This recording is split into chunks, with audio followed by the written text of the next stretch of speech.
Do you sleep well? Yeah. Good. Morning, Esther Pie. Morning. You cleaning up already? I was just bringing a little bit of stuff in. Yeah. Last night in the tent. Gonna be letting it dry out today and put it away till next year.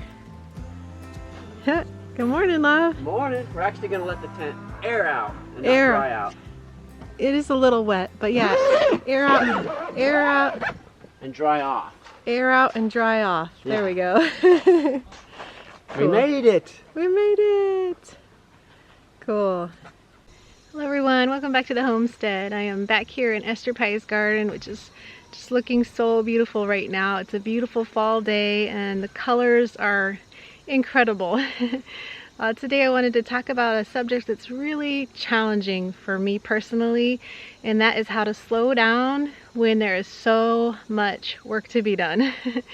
Before I get to that though, last week we had our, I believe our second live chat from home. So thank you to all of you who joined us with that. I apologize again for the technical issues and for the poor lighting. We're gonna continue to work on that and try and get things a little bit better for the live. Our off-grid cabin lighting is really awful, and then we have rural internet, which doesn't always work great. But anyway, thank you so much to those who joined us for that live. And there was a request by somebody to see the tent that we've been camping in. So I thought I would show you all our new tent real quick before we get on with the video. And for those who don't know, we just finished celebrating Sukkot, which is a biblical feast. And so for us, we like to spend the week camping out with friends and sharing meals together, fellowshipping together. And the plan this year was to actually set up our new tent on someone else's property and stay there for the week. And then that kind of fell through at the last minute. And so we ended up just setting up the tent right here on our property. So it was not an inexpensive tent. Actually, all of our children pitched in and helped to be able to get it. So we're hoping it's gonna last about 10 years. It's a Kodiak canvas tent. We purchased an additional awning that can be fully enclosed. We just put up one partial wall just to kind of block the sun, but since we did all of our cooking in the kitchen here at home, we didn't have to set up an outdoor kitchen. We left that pretty much open, but it's really nice. It's got a huge room right in the center and then two little rooms off to the side. So we had the girls on one side, the boys on the other, and then Kip and Caleb right in the middle. So after a week of camping, it's a bit messy, but overall the tent seems to be really well made. We didn't have any rain, so we didn't get to test that to see if it's really rainproof or not. So we really can't fully recommend Kodiak canvas as a good tent yet, but so far so good. And we are no affiliation to them at all, so we get nothing for sharing about the tent. There was just some interest in the live that we did, so I thought I'd show you the tent real quick. So if you were a part of our live chat last week, I'd love to know, do you think it's worth it for us to do the lives even though the quality may be poor, our internet may be glitchy, lighting may be bad? Yes or no? Should we still do the lives like once a month or so, or is it not really worth it? Would you rather just have a regular video in place of the live? Let us know in the comments below. That'd be really helpful for us. All right, so coming out of a week of camping, actually about a week and a half of camping at home and getting together often with lots of families for fellowship, I feel really behind on the homestead. It was wonderful to get together with people. The children absolutely loved hanging out with all the other children, and I'm so glad that we have awesome families to be able to get together with on Sukkot. But I am feeling the pressure now of catching up, and the lists are so long. There is so much work to be done to get ready for winter, to be ready for greeting our friends that are moving here from California. I want to be able to spend time with them when they get here. I have always been the type of person who likes to have everything done. I don't like to push things to the last minute because it really stresses me out. I don't like to procrastinate. I like to get the work done first and then relax. And ever since we started off-grid homesteading, there really has not been any moment where everything's been done, not even close. And so I've had to find ways to slow down and rest, relax in the midst of all of the undones. There are endless projects going on right now on this homestead, and that's how it's been for years now. So I don't know if any of you are like me, you're the type of person who likes to have things done, and when there's unfinished projects, it's really hard to rest. But if you are, I would like to share a few tips that have helped me along the way. So number one, the most important thing for me is to begin the day with prayer. Specifically I pray for peace and for wisdom to know what to tackle and what to just leave alone for the day. Number two is to make a list. I make lists for everything. For me, if I don't write it down, it continues to roll around in my head and I feel like I'm going to forget something that needs to be done. So I just write everything down and then I can at least relax in my mind. And a quick note about lists, I don't let my lists rule over me or control me. I control them. So if something doesn't get done in a day, I just circle it and it goes on to the next day and I don't let it bother me. I've learned to be totally okay with not finishing everything on a list. Oftentimes I'll use like a starring system. I'll star the things that are most important on the list, and then anything that can just wait gets circled, and it's okay if it doesn't get done. There's always another day. Number three is it's all about your mindset. I've really learned that being able to slow down and not allow yourself to become overwhelmed and stressed is a mindset. I used to find myself always in my mind thinking, go, go, hurry, hurry, fast, fast, you know? And I realized that that would just make me more stressed, more anxious, and then I'd get less done in the end. And so now in my mind, I try to focus on slowing down, telling myself slow, steady, take time to take a deep breath, lots of deep breaths if need be, and just make sure that in my mind I am slowing down as well as physically slowing down. Number four is I've learned that small steps are okay because small steps eventually add up to big steps. It's the whole idea of slow and steady wins the race. One example of that has been our backyard project. We could have just rushed and tried to get our whole backyard put in a day. The whole family could have worked really hard and just laid out the whole thing. We could have done that, but we would have been so overwhelmed. It wouldn't have been fun. It would have been quite stressful.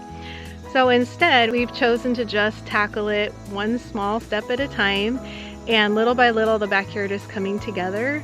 It hasn't cost us any money. We've just been using what we have off the land. We've got beautiful big rocks that are just native laying all over the place. So we've been using those as edging, and it's taking a long time, yes, but it is coming together. And when you choose to just do one small step at a time, before you know it, a huge step has been taken, and you can stand back and see that the work is going forward, and it's going forward in a joyful, peaceful way instead of being stressed and rushed.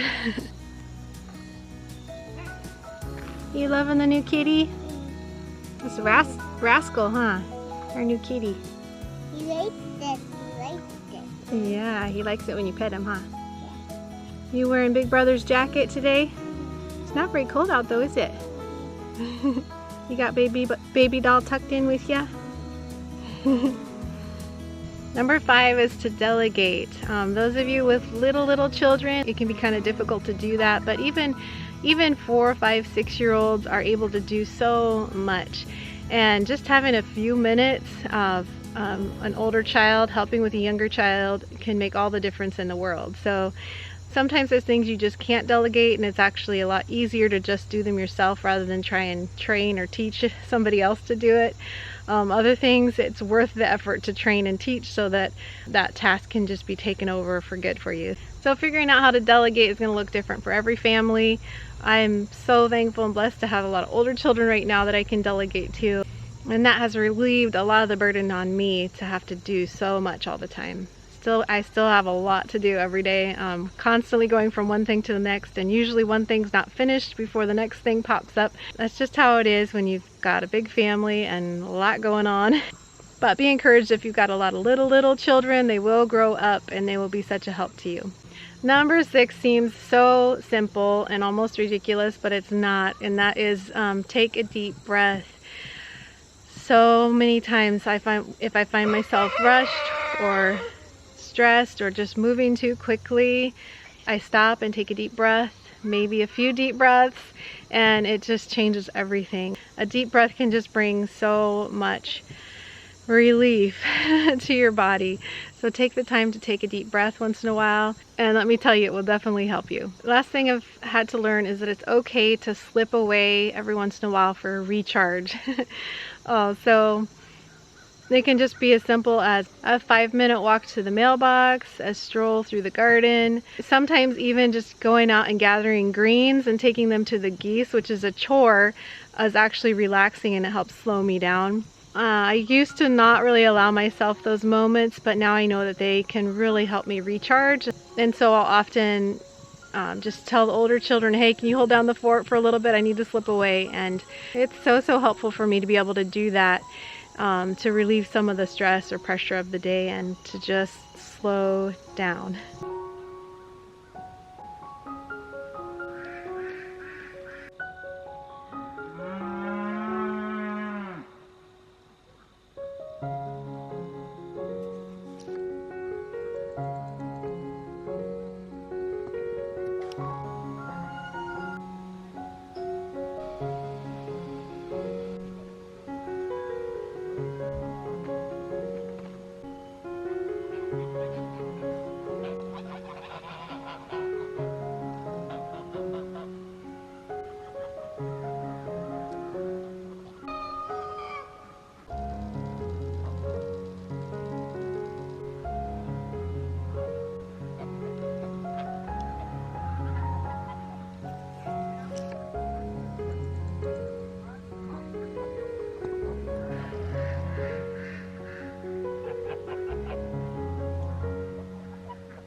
So those are a few things that I've learned to do over the years to help slow down and not allow myself to become overly stressed or anxious. If you have a tip that's worked for you, can you share it in the comments below? And before I go, I'm going to take you into our little greenhouse space to check on our newest transplants in there. It's been back and forth, warm, cold, and so I'm hopeful I didn't put them in there too soon, but they were outgrowing their pots and needed to get in the ground. So I'm gonna go check on them, make sure they haven't wilted.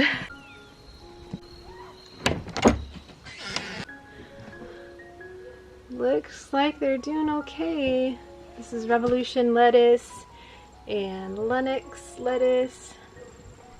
A little more Revolution over here. Yeti lettuce. And then some Benny Housey, or however you say it, Mizuna, down here at the end. So we don't have a whole lot of growing space in here. We mostly just use our shelves for seed starting. But you know what? I'll take every little bit of garden space I can get. And I'm hopeful that these are going to mature and be plenty warm enough in here to get us some nice greens going into the fall, maybe even into winter a little ways. We'll see. This is exciting, guys. Here's something on the list for today. That's ginger. This is our first time growing ginger. We've got a whole bunch of it in here. I had that on the list for today, but actually I think I might leave it a little bit longer. Our growing season is not quite long enough to allow ginger to get to the point of full maturity, but you can still harvest it. I don't think we're gonna have a freeze for a little while yet, so even though I really want to harvest because I'm excited to see what's down there, I think I'll leave it and move it to another list for another day, see if it can get a little bit more mature. But we are going to try and harvest the last of our sweet potatoes because we have rain coming, possibly tomorrow or the next day, and I don't want to risk the sweet potatoes splitting. They are a purple sweet potato.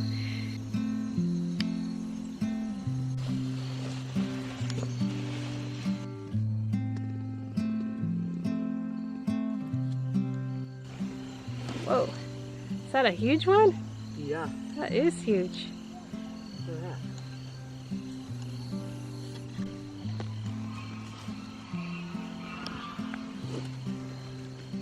Another big one.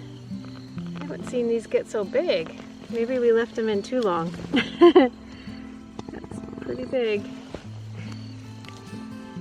These ones are more of a small sweet potato usually. They don't get huge like the Borkards.